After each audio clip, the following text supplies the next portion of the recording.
Hello friends, welcome you all. आज हम vision IAS के 21 एंड 22 मार्च वाले डेली करंट अफेयर्स डिस्कस करेंगे।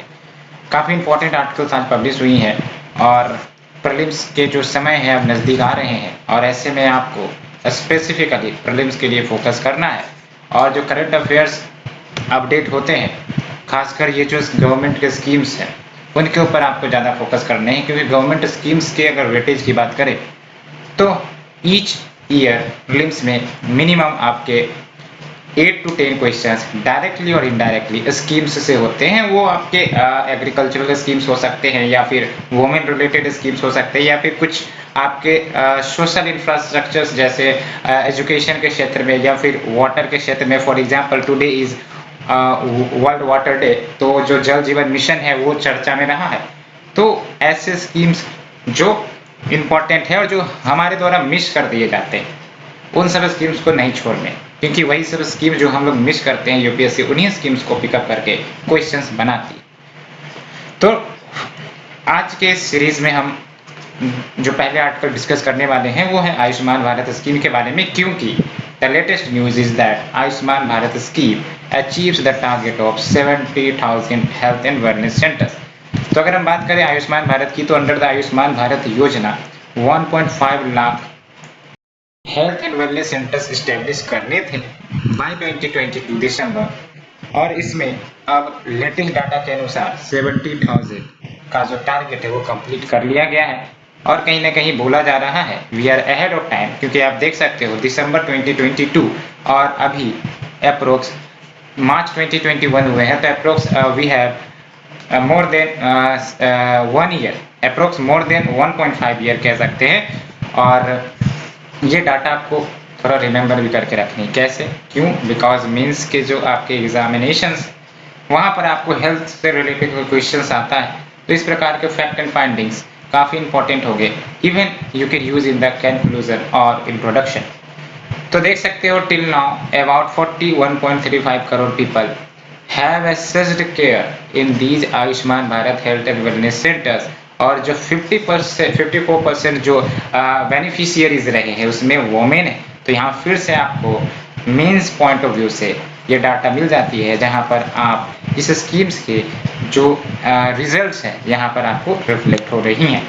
और बात करते हैं आयुष्मान भारत स्कीम के बारे में, तो ये फ्लैगशिप स्कीम है गवर्नमेंट ऑफ इंडिया की, और ये लॉन्च की गई थी which was recommended by National Health Policy 2017 to achieve a vision of universal health coverage. Universal health coverage का क्या मतलब होता है आपको पता होनी चाहिए, यानी कि health coverage to all, whether persons are poor whether persons are rich. जो पर्सन्स रिच है उनके लिए तो हेल्थ कवरेज है ही है, लेकिन जो पर्सन्स पुअर है उनको भी हेल्थ फैसिलिटीज मिले irrespective of their socio economic background. तब हम कह सकते हैं कि यूनिवर्सल हेल्थ कवरेज का जो विजन है वो फुलफिल होता है। And it is an attempt to move from sectoral and segmented approach of health services to comprehensive need based health care services. क्यों? क्योंकि इसमें जो डायमेंशंस हैं इस स्कीम्स के लाभ जब उठाए जाते हैं व्यक्ति के द्वारा, तो ऐसा नहीं है कि आपको इसी मुद्दे पर अगर कोई इश्यूज आएंगी तो आप जो है वो बेनिफिशियरी हो गए। लेट्स से कि आपके एज रेस्ट्रिक्शंस यहाँ पर नहीं है, जेंडर रेस्ट्रिक्शंस नहीं है, सिर्फ आपका सोशियो इकोनॉमिक डाटा जो 2011 का सेंसस है उसमें अगर आप एलिजिबल है तो each and every member of the household can achieve this benefits. तो इसलिए कहा जा रहा है कि it has basically lead to comprehensive need based health care services. और यहाँ पर आप देख लो, ये आपको याद रखने हैं, it comprises of the following two interrelated component. पहला है आपका हेल्थ एंड वेलनेस सेंटर्स को ओपन करना, जिसके बारे में हमने चर्चा किया, और इसके तहत बेसिकली ये जो सेंटर्स होंगे यहाँ comprehensive primary health care deliver की जाएंगी। सिंपली अगर कहे, अगर 1.5 lakh health and wellness centres open किए जाएंगे तो इसका मतलब है कि हेल्थ केयर जो सिस्टम है, जो गवर्नमेंट की सुविधा है, उसको लोगों के नजदीक पहुंचा दिया जाए। They cover maternal, child health services and non-communicable diseases, including free essential drugs and diagnostic services भी यहाँ उपलब्ध है। Let's say blood pressure, sugar, ये सब चेकअप करने की बात है तो व्यक्ति यहाँ पर जाके चेकअप करवाए जा सकते हैं। जो दूसरा कंपोनेंट है वो है आपका प्रधानमंत्री जन आरोग्य योजना PMJAY। इसके तहत हेल्थ इंश्योरेंस स्कीम प्रदान की जाती है टू द टारगेटेड बेनिफिशियरी, जिसके तहत 5 लाख रुपीस का हेल्थ कवर मिलता है per family per year, but for secondary and tertiary care hospitalization, and it covers about 10.74 crore poor and household vulnerable family. Simply कहे तो 50 करोड़ पीपल्स। और जैसा कि मैंने यूनिवर्सल हेल्थ कवरेज के बारे में बताया, what do you mean by it? It is about ensuring that people have access to the health care they need but without suffering financial hardship। यानी कि ऐसा ना हो कि अगर किसी व्यक्ति के पास फाइनेंशियल क्राइसिस है या फिर फाइनेंस नहीं है for their health checkups, for their health diagnosis, तो वो रुकावट बन जाए। और जब तक वो रुकावट होगी तब तक यूनिवर्सल हेल्थ कवरेज के जो एम्स एंड ऑब्जेक्टिव्स हैं वो फुलफिल नहीं हो सकेंगे। इट एम्बडीज 3 रिलेटेड ऑब्जेक्टिव, जिसमें equity in access to health services, quality health care services की बात की जाती है, along with protection against financial risk. तो ये 3 जो आपके प्रिंसिपल है which decide universal health coverage, वो है आपका equity in access, quality health, protection against financial risk, ensuring that the cost of using services do not put people at risk of the financial harm। और आप comparison कर सकते हो कि ये जो आयुष्मान भारत स्कीम है क्या यूनिवर्सल हेल्थ कवरेज के जो पिलर्स हैं उन पर खरे उतरते हैं या नहीं उतरते। बात करते हैं प्रीलिम्स 2021 के लिए आपको क्या याद रखने हैं।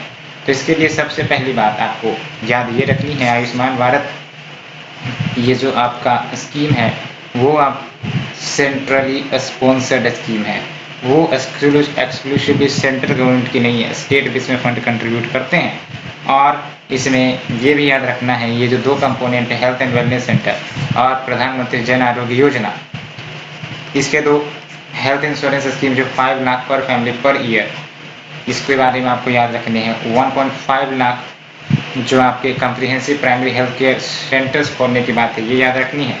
और ये जो डाटा है ये बेसिकली मेंस के लिए याद रखनी है, प्रीलिम्स के लिए नहीं।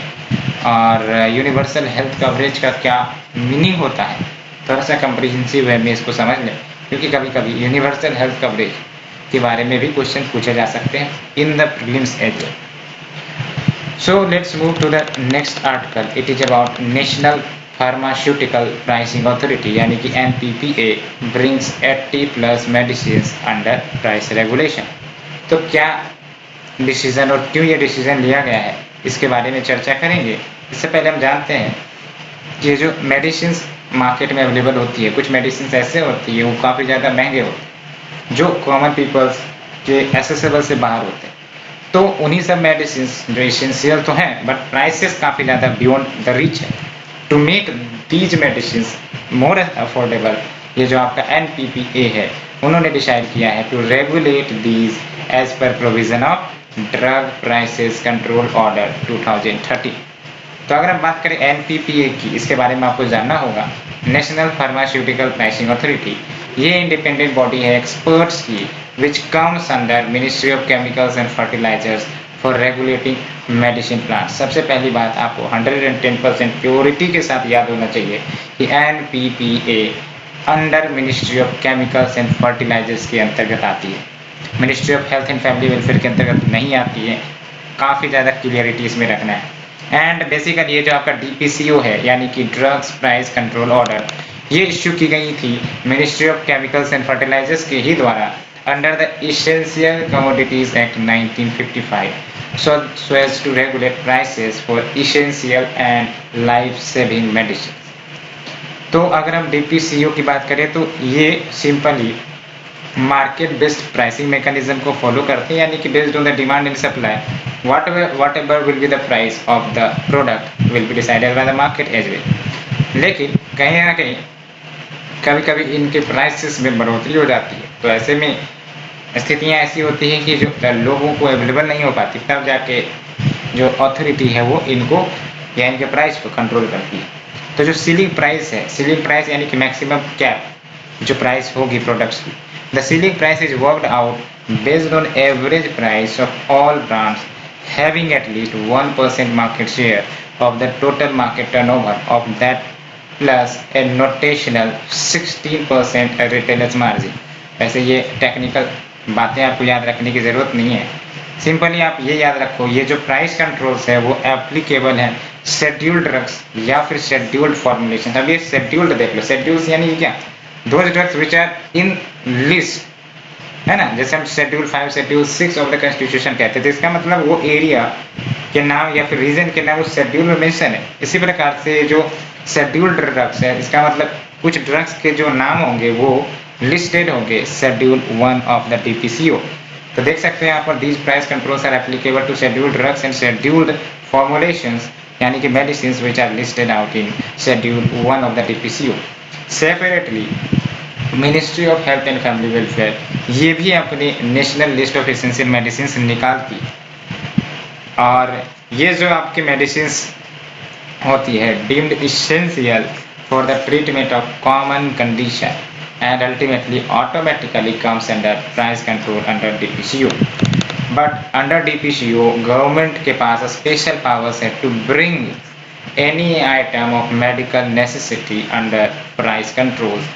हमें ये जानना है कि ये जो आपका नेशनल फार्मास्यूटिकल प्राइसिंग अथॉरिटी है ये Ministry of Chemicals and Fertilizers के अंतर्गत आती है, और फिर ये जो प्राइस कंट्रोल्स इश्यू किए जाते हैं मेडिसिनल प्रोडक्ट्स के ऊपर वो आपका DPCO ऑर्डर 2013 के तहत इशू की जाती हैं, जिसके तहत बेसिकली ये जो आपकी अथॉरिटी है वो प्राइस कंट्रोल या प्राइस कैप इश्यू करती है उन प्रोडक्ट्स के ऊपर, उन मेडिसिनल इक्विपमेंट्स या फिर फॉर्मुलेशंस के ऊपर जो शेड्यूल 1 ऑफ DPCO में मेंशन कर दी जाती है।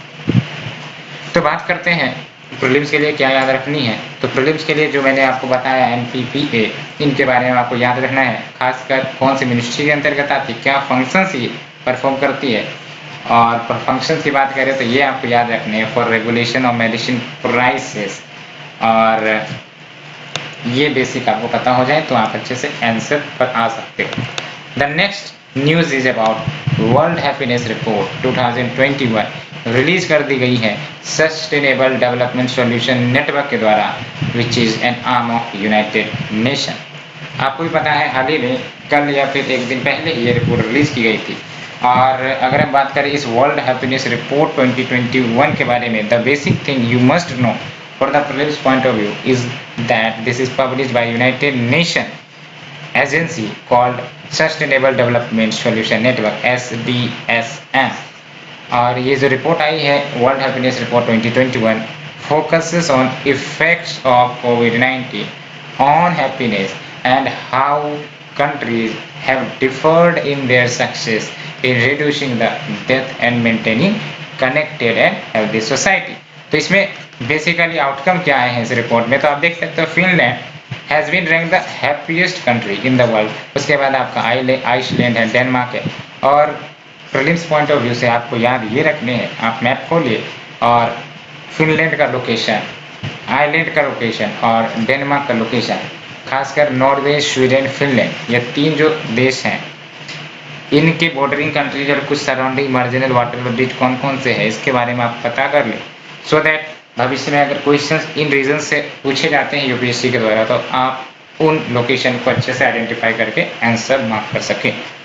सो इंडिया की क्या स्थिति रही है भाई साहब, तो India rank 139 out of 149 countries. तो बाकी दुखद की तो बात है, बट ये देख लो हमारी जो पाकिस्तान की जो देश है, हमारे नेबरिंग कंट्री, उसका 105, समझ रहे, इंडिया 139, पाकिस्तान 105, बांग्लादेश 101, चाइना 84। इसीलिए भारत का हमेशा डाउट रहता है कि आप जो तरीके अपनाते हो इस रिपोर्ट को तैयार करने में वो कहीं ना कहीं मिस रिप्रेजेंटेटिव होता है, कहीं ना कहीं वो रियलिटी को नहीं दर्शाता है। दैट्स वाई हमारी जो रैंकिंग है डिस्पाइट इम्प्रूवमेंट होने के बाद, स्थितियाँ सुधरने के बाद हमारी जो रैंकिंग अच्छे से इम्प्रूव नहीं होती। और यहाँ देख सकते हो 2019 में इंडिया का रैंक 140 था, 2020 में इंडिया का रैंक 144 था। की हाइलाइट्स क्या रही है इस रिपोर्ट की, तो देख सकते हो trust and the ability to count on others, ये मेजर सपोर्ट्स हैं लाइफ इवेल्युएशंस के, specially in the faces of crisis, है ना। तो अगर क्राइसिस का फेज है तो ट्रस्ट और ability to count on others ये इंपॉर्टेंट या सपोर्ट्स हो जाते हैं to life. And factors supporting a successful COVID strategy, जिसमें confidence in public institution, income inequality है ना, whether the head of the government was a woman, तो ये सब भी कहीं ना कहीं कोविड स्ट्रेटजीज में सक्सेसफुल के रूप में आगे आया है। And success of non pharmaceutical interventions यानी कि NPIs in Asia Pacific region resulted from measures that were both top down or government setting a strong controls and bottom up with the general public support and government। और देख सकते हो more individualistic culture of North Atlantic countries and relative looseness of social norms may also have contributed to lower public support for NPI। ये सब आपको कुछ भी याद रखने की ज़रूरत नहीं है, बस आपको ये याद रखना है कि जो आपका रिपोर्ट कौन रिलीज करता है और इंडिया की रैंकिंग पिछले साल के मुकाबले इस साल इम्प्रूव हुई है या नहीं हुई है। तो यस, एक रैंक से इम्प्रूव हुई है, लेकिन फिर भी काफ़ी ज़्यादा स्थितियाँ गंभीर है। 139 रैंक काफ़ी ज़्यादा पीछे है। और इवन जो हमारे नेबरिंग कंट्रीज है सच एज पाकिस्तान, इवन आपका बांग्लादेश, यहाँ इनकी रैंकिंग अच्छी है, वो भी काफ़ी अच्छे मार्जिन से। तो कहीं ना कहीं भारत को एक प्रकार से इस दिशा में ज़रूर काम करनी चाहिए और ये पॉइंट आप मेंस आंसर राइटिंग में ज़रूर यूज कर सकते हो। तो ये जो आपके रिपोर्ट निकाली जाती है यूनाइटेड नेशन, ये जो आपका SDSN है, इनके द्वारा 149 कंट्रीज को रैंक करते हैं बेस्ड ऑन फॉलोइंग 3 पैरामीटर्स। और ये पैरामीटर्स याद रखने हैं आपको, ये बिल्कुल याद रखने, ये पूछे जाएंगे। ग्रोस डोमेस्टिक प्रोडक्ट पर पर्सन क्या है, यानी कि GDP पर पर्सन क्या है, या पर कैपिटल GDP कह सकते हो। हेल्थ लाइफ एक्सपेक्टेंसी क्या है, and the opinions of residents है ना, ये 3 पैरामीटर बिल्कुल याद रखने हैं। GDP पर पर्सन या GDP पर कैपिटल क्या है, या पर कैपिटल GDP क्या है, हेल्थ लाइफ एक्सपेक्टेंसी क्या है, and the opinions of residents, ये 3 पैरामीटर्स आपको याद रखने हैं, जिसके आधार पर ये रिपोर्ट तैयार की जाती है। और survey asks respondent to indicate on 1 to 10 scale on how much social support they feel they have if something goes wrong, and their freedom to make their own life choices, their sense of how corrupt their society is, ये सब पूछे जाते हैं। और ये जो SDSN है mobilizes global scientific and technological expertise to promote practical solution for sustainable development, including implementation of SDGs and climate change agreement of the Paris। तो ये जो है आपको पता होनी चाहिए। यस, लिम्स के लिए आपको ये 3 जो पैरामीटर्स के आधार पर रिपोर्ट निकाले जाते हैं ये पता होने चाहिए, और किसके द्वारा रिलीज किया जाता है ये पता होनी चाहिए। और ये जो इंडिया की रैंकिंग है पिछले साल के कंपैरिजन में अच्छी हुई है, ये भी पता होनी चाहिए। So let's move to the next article और topic. It is India prepares to welcome cheetah from Africa. तो इसको जानने से पहले आपको पता होगा कि इंडिया से जो चीता है वो एक्सटिंक्ट हो गया था। ऑल्दो विभिन्न नेशन जैसे अफ्रीका है वहां से एक्सटिंक्ट नहीं हुआ, इंडिया से एक्सटिंक्ट हो गया था। तो उसके बाद से प्रयास किए जा रहे थे कि फिर से चीता को इंडिया में लाया जाए। कहाँ से? तो साउथ अफ्रीका से। और अल्टीमेटली सारे परेशानी और जो कम्प्लेक्सिटीज या रूल्स एंड रेगुलेशंस को क्लियरेंस करने के बाद अब जो है उसे अफ्रीका से इंडिया लाया जाएगा। तो जो एक्सपर्ट कमेटी सेटअप की गई थी ministry of environment and climate change के द्वारा, उन्होंने आइडेंटिफाई किया है Kuno Palpur national park for the relocation of the welcoming cheetah from Africa to here. तो आपको पता होने चाहिए कि जब नेशनल पार्क या वाइल्ड लाइफ सेंचुरी चाहे किसी भी फैक्ट या फाइंडिंग के कारण न्यूज़ में रहा हो तो वो इसेंशियल पार्ट हो जाता है यूपीएससी के क्वेश्चन पूछने वाली लिस्ट में। तो इसका मतलब आपको कुनो पालपुर नेशनल पार्क के बारे में जानना पड़ेगा। क्या क्या बातें आपको जाननी चाहिए इसके बारे में? तो सबसे पहली बात तो लोकेशन, कुछ इंपॉर्टेंट फ्लोरा एंड फौना, और कुछ इंपॉर्टेंट अगर 1-2 रिवर हैं तो इनके नाम पता हो जाए तो वो मोर देन इनफ होगा। और देख सकते हैं ये जो आपका कुनो पालपुर नेशनल पार्क है, it is a part of Kuno Palpur wildlife sanctuary and it is found या फिर dedicated in region of Shivpuri forested landscape and it is a suitable location due to favorable habitat prey abundance, इसलिए यहीं पे लाया गया। और ये याद रखना है, this is the first time in the world that a large carnivore ये relocate किए जाएंगे from one continent to another। and वैसे तो ये जो आपका relocation attempt है चीता को इंडिया में लाने का 2010 से ही शुरू हो गया था, लेकिन it is the only last year जहां Supreme Court give green signal to the centre कि आप ऐसा कर सकते हो। और it was also the place prepared by the MP to house Asiatic lions, है ना। तो यही याद है, एशियाटिक लायंस को हाउस या फिर यहाँ लाने के लिए। एशियाटिक लायंस आपको कहाँ मिलते हैं? गुजरात में आपको मिलते हैं ना एशियाटिक लायंस। तो ये याद रखना है कि जो सुप्रीम कोर्ट के ग्रीन सिग्नल के बाद ही रिलोकेशन की गई है। और Iran has some species of Asiatic cheetah लेकिन has refused to share them with India forcing the government to look for the African ones, है ना। तो ईरान के पास तो है एशियाटिक चीता की सब स्पीसीज, बट उन्होंने रिफ्यूज कर दिया था, तो अल्टीमेटली अफ्रीका की तरफ ध्यान बढ़ाना पड़ा था। क्या इंपॉर्टेंस होगा रिलोकेशन का? ये जो चीता की जो कंजर्वेशन है, क्योंकि ये फ्लेक्सिबल स्पीसीज है, will revive grassland and its biomes and habitat. And flexible species की बात करें तो other species whose conservation is assumed to correlate positively with the protection of other species. Simply बोले, अगर हम फ्लेक्सिबल स्पीसीज की, तो फ्लेक्सिबल स्पीसीज वो स्पीसीज होगी और जिसके तहत अगर वो स्पीसीज वहाँ पर अवेलेबल है तो उस इकोसिस्टम में जो भी अन्य अदर स्पीसीज होंगे वो प्रोटेक्टेड रहेंगे, वो इनके छत्र छाया रहेंगे। यानी कि ये जो आपके फ्लेक्सिबल स्पीसीज होंगे वो इन इकोसिस्टम को हेल्दी और बेसिकली प्रोटेक्टिव रखने का प्रयास करेंगे। Grasslands are usually neglected habitat in the country, despite large number of Schedule 1 protected animals under Wildlife Protection Act residing in these grassland।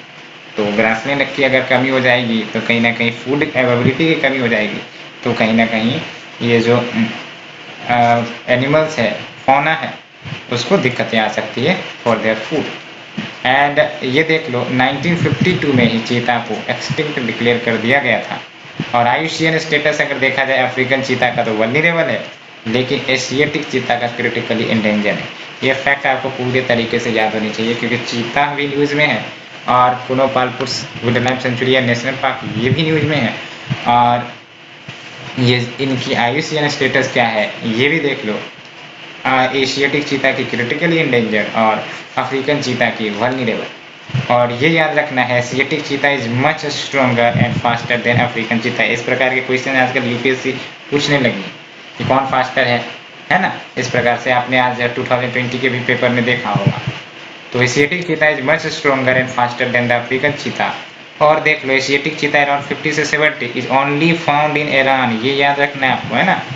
Asiatic cheetah around 50 से 70 is only found in Iran, while African cheetah is found in Africa. And cheetah don't need much water and can survive in dry forest, grassland, open plains and desert region है जी। ये fact बेहद important है, आपको पता होनी चाहिए। Prelims के लिए मैंने आपको बताया क्या याद रखनी है। और एक और important geography point of view से अफ्रीका के साथ जो बॉर्डरिंग स्टेट्स है या नेशंस है वो कौन कौन से हैं, ये इस पर भी आपको तैयार कर लेनी चाहिए। So let's move to the next topic. It is about India carrying out uranium exploration in Arunachal Pradesh। और जब यूरेनियम के बारे में न्यूज आई है तो प्रीलिम्स के लिए सबसे पहली बार यूरेनियम रिजर्व्स कहाँ कहाँ भारत में मिलते हैं उसके बारे में बेसिक आइडिया होनी चाहिए। सो यहाँ से आप देख लो मैप से, major uranium provinces of India, जहाँ पर आपका मेघालय में यूरेनियम मिल जाता है, महाद्वीप बेसिन इन मेघालय। आपको बस ये याद रखनी है कि हम मेघालय में मिलती है। दूसरा इंपॉर्टेंट बात, सिंहभूम डिस्ट्रिक्ट ऑफ झारखंड। तो झारखंड में तो मिनरल्स मिलेंगे क्योंकि Jharkhand more than many minerals rich region है। Along with we have this Chhattisgarh basin, यहाँ पर मिल जाएंगी। Along with we have this Telangana Andhra Pradesh belt, जिसको आप कडप्पा बेसिन कहते हो। और then we have in Karnataka Bhima basin in Karnataka, है ना। और फिर इवन ये याद रखना, Aravallis do have uranium deposit. तो सबसे इम्पोर्टेंट बात आपको पता होनी चाहिए कि Aravallis do have uranium deposit and the Bhima basin in Karnataka, yes this also have the uranium deposit and the Chhattisgarh basin and the Kadapa basin, जिसमें आपका तुमुरलापल्ली, रचकुंतापल्ली एंड चित्राल, कुप्पुनुरु एंड लंबपुर पेद्दगट्टू, ये आपके कडप्पा बेसिन में आते हैं। ये याद नहीं रखने, कडप्पा बेसिन याद रखने आपको। और ये आपका तेलंगाना आंध्र प्रदेश रीजन को कवर करते हैं, ये याद रखने।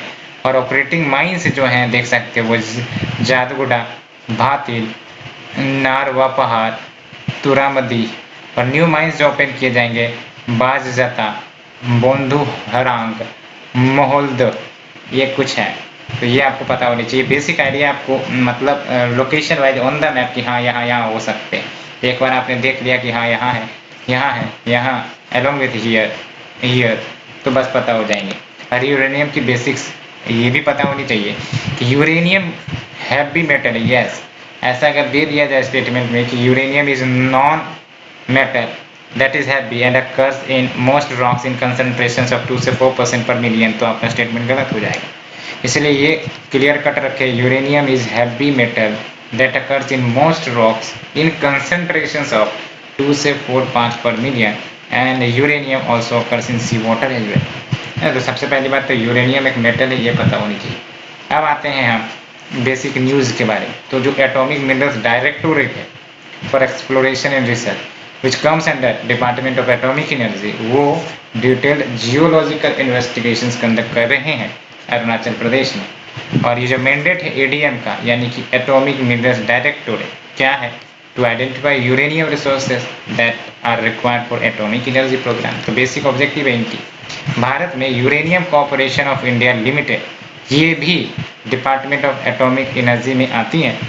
और ये सिर्फ एकमात्र ऑर्गेनाइजेशन है responsible for mining and processing of uranium ore for commercial purposes. इसके अलावा कोई भी बॉडी नहीं है जो रिस्पॉन्सिबल होंगी mining and processing of uranium ore की, है ना। And presently major portion of uranium for domestic production Jaduguda mines of Jharkhand. तो आपको ये लोकेशन पता होनी चाहिए, जादूगोड़ा माइंस कहाँ है? झारखंड में, और यूरेनियम रिच रीजन है ये।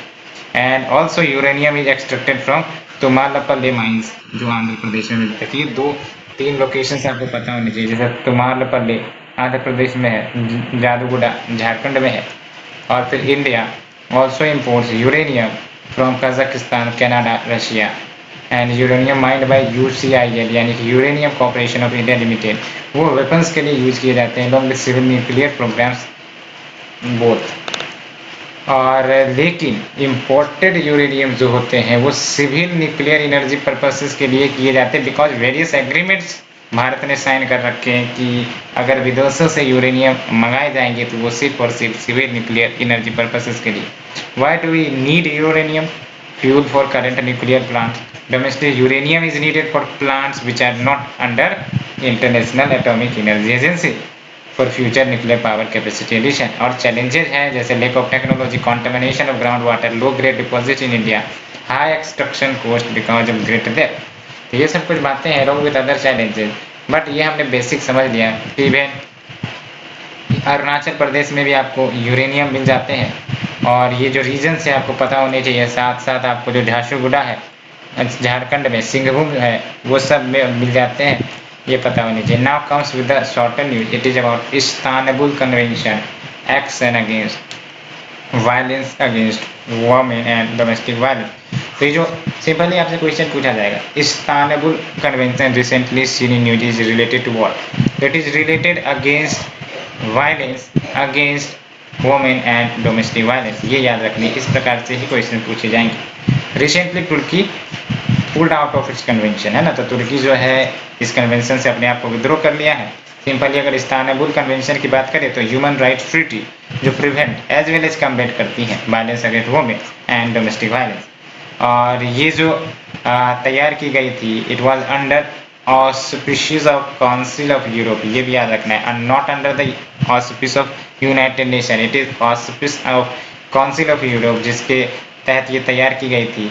और ये जो council of Europe basically Europe's leading human right organization, और इसमें 47 मेंबर स्टेट आते हैं including all members of the European Union. And now we have volcanic catastrophe bonds. क्या है ये भाई साहब? तो जो डेनिश रेड क्रॉस जो है, इन्होंने $3 मिलियन का कैटास्ट्रॉफिक बॉन्ड इश्यू किया है फॉर वोल्केनिक रिलेटेड डिजास्टर्स। तो क्या बेनिफिट होगी इस वोल्केनो कैटास्ट्रॉफिक बॉन्ड से? तो इट विल इनेबल जो आपका डिजास्टर रिलीफ एजेंसी है उनको क्विक एड मिल सकेगा to those suffering following the eruption of 10 named volcanoes. कहाँ पर? कैमरून में, चिली में, कोलंबिया में, इक्वेटर, ग्वाटेमाला, इंडोनेशिया, मैक्सिको, यहाँ सब वोल्केनिक इरप्शंस होते रहते हैं। और catastrophe bond typically insure against the damage of from natural disaster. याद रखना, जब भी कैटास्ट्रोफे बोन्ड्स के बारे में क्वेश्चन पूछा जाए तो basically they are issued typically to insure against damage from natural disaster, चाहे अर्थक्वेक या स्टॉर्म्स हो, with some already including volcanic eruptions in basket of covered peril, and these bonds offer investors high yield but do not pay if a named catastrophe occurs। ये बातें थी। Now we have study in India program, ये आपको important है। Study in India programme की बात करें तो it aims at attracting international students to pursue the higher studies in the country, and the program was launched in 2018 और ये currently partnership किए गए हैं 117 institutes across India, और as a part of this program around 7500 international students from over 50 countries वो भारत आ चुके हैं to pursue their higher education, and admission to these institutions वो merit base पर होती है, done through common portal। Budget 2020 ने propose किया to start Indo-ASCET exam under study in India scheme to enable evaluation and study of students from Asia and Africa who seeks admission here। Now we have spring equinox 2021। Spring equinox होती ही क्या है, आपको पता है आज कौन सा दिन है 22, इससे पहले कौन सा दिन था 21, तो 21 मार्च इज द डे जब इक्विनॉक्स अकर होता है। और इक्विनॉक्स का मतलब आपको पता है ना, इक्विनॉक्स 2 ईयर में 2 दिन ही अकर करते हैं। एक तो आपका मार्च को 21 मार्च को अगर होता है जो अभी एक दिन पहले हुआ था, और दूसरा आपका सितंबर यानी कि 23 सितंबर को होता है। तो ये जो इक्विनॉक्स होते हैं ये वो 2 दिन होते हैं जब जो सन है वो एग्जैक्टली इक्वेटर पर ओवरहेड होता है ना, इक्वेटर पर ओवरहेड होता है, न कि ट्रॉपिक ऑफ कैंसर, न कि tropic of Capricorn, directly equator पर हेड होता है। तो ये देख लो, ये आपका सन साहब है एंड ये आपके पृथ्वी साहब है, और डायरेक्टली ये जो आपका ये है इक्वेटर, डायरेक्ट सन की जो स्ट्राइक है वो ये देख लो, डायरेक्ट सन की जो स्ट्राइक है ये आपका इक्वेटर पर ही होगा, बिकॉज यहाँ पर टिल्टिंग जो है ये बेसिकली देख सकते हैं, यहाँ पर जो टिल्टिंग है वो किधर है, किसकी तरफ है, यहाँ पर जो नदर्न हेमिस्फीयर है ये टिल्टेड है टुवार्ड्स सन, और जो सदर्न हेमिस्फीयर है ये टिल्टेड है अवे फ्रॉम द सन। जबकि इक्विनॉक्स में देखो neither northern hemisphere neither southern hemisphere tilted है toward the sun, both are equally aligned in the face of the sun. और विंटर सेलेस्टिस में उल्टा हो जाता है, विंटर सेलेस्टिस में जो आपके सदर्न हेमिस्फीयर है वो जो है टुवार्ड द सन हो जाते हैं, और जो आपके नदर्न हेमिस्फीयर है वो अवे फ्रॉम द सन हो जाते हैं। That's why in the winter solstice northern hemisphere faces winter and at the same time in the southern hemisphere the region faces summer। That's why when there is cold in India there is Australian bushfire in Australia। So these are the days when the sun is exactly above the equator, and both in the northern and southern hemisphere experiences roughly equal the amount of day night and day night time। बिल्कुल सही बात है। Now we have the news of Kambala। तो कम्बाला की बात करें तो annual buffalo race है, सिंपल इतना याद रखना है, और लोकेशन याद रखना है कि Kambala is annual buffalo race which is a tradition in Karnataka Dakshina Kannada and Udupi district farming community, and festival is purely dedicated to Kadri's god Manjunatha who was an incarnation of Lord Shiva. ये याद रखना है, जो फेस्टिवल है जो कर्नाटका के जो फार्मिंग कम्युनिटी सेलिब्रेट करते हैं, dedicated to Kadri's god Manjunatha who was an incarnation of Lord Shiva। Now we have the next news, Whitsun Reef। तो recently Philippines reported 200 Chinese vessels at this disputed reef। तो ये जो disputed topic आ गए हैं वो UPSC के लिए favourite हो जाते हैं, इसलिए आपको पता होनी चाहिए। ये जो आपका बूमरंग शेप्ड रीफ है Whitsun Reef, also called Julian Philippe, and is claimed both by China and Philippines। तो अगर पूछ लिया जाए Whitsun Reef dispute recently seen in news is a dispute between which of the country, तो China और Philippines, ये याद रखना है, और ये लोकेटेड है आपका साउथ चाइना सी में। The next is about Mullaperiyar dam. तो सुप्रीम कोर्ट ने कंसर्न्स रेज की है over the failure to furnish information on rule curve for the dam. तो ये जो रूल कर्व है डिसाइड करती है the fluctuating storage level in a reservoir and it is a part of core safety mechanism in a dam. तो ये जो मुल्लपेरियार dam है ये 1895 में ही बिल्ड किए गए थे, काफी पुराने, and it is located after the confluence of Mulliyar and Periyar river, है ना। तो मुल्लियार और पेरियार जहाँ पे कन्फ्लुएंस करती है, उनके कन्फ्लुएंस होने के बाद ये डैम को कंस्ट्रक्ट बेसिकली उसके बाद वाले जो रीजन है उन पर कंस्ट्रक्ट किया गया है। और ये याद रखना है this Mullaperiyar dam is located in Kerala but it is operated by Tamil Nadu government, है ना, situated in Kerala but operated by Tamil Nadu government. And the dam's purpose was to divert the water of the west flowing river Periyar eastward to the arid rain shadow regions of Tamil Nadu. तो ये topic हम लोगों ने cover कर लिया, hope आप लोगों को पसंद आई होगी, एंड अगर पसंद आ रही है तो प्लीज़ लाइक शेयर सब्सक्राइब जरूर करें। Thank you friends, thank you very much.